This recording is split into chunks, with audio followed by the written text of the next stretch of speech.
One of the features of the Cuyahoga Valley National Park is a section of the Ohio-Erie Canal.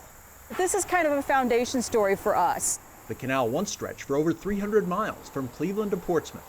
We're standing next to one of the longest remaining watered sections. The canal, which was dug by hand, is historically significant for facilitating commerce between east and west, with goods and resources traveling both ways.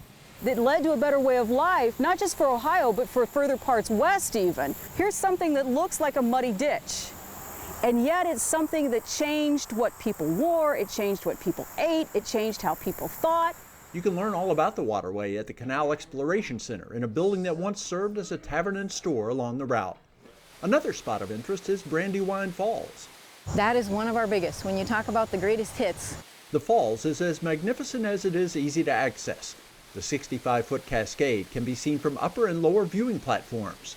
It's the photo that's on our brochure, and even someone who doesn't speak English comes and brings the photo and says, I want to go here. First created as Cuyahoga Valley National Recreation Area, the park was part of an effort to create sites closer to where people lived. We had the Parks to the People movement, where we wanted to create national parks that were near centers of population. We talk about ourselves being a gateway to the rest of the national parks. With around 2.5 million visitors annually, the park is one of the most visited sites in the system.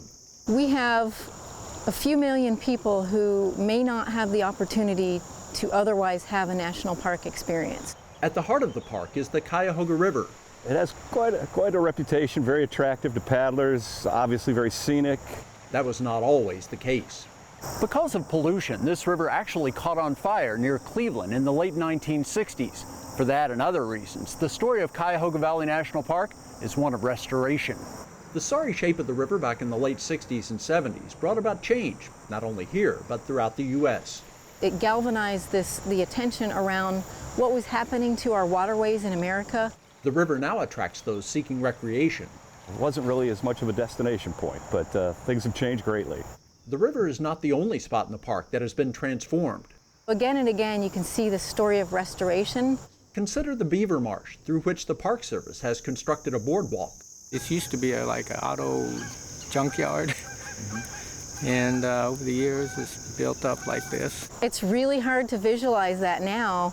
After the site was cleaned, park officials were thinking of making it a parking lot, but the forces of nature had another idea. When the beavers created this wetland by damming up the canal, we scrapped the plan of the parking lot. If you leave things alone and let the animals come back in, the nature will take over.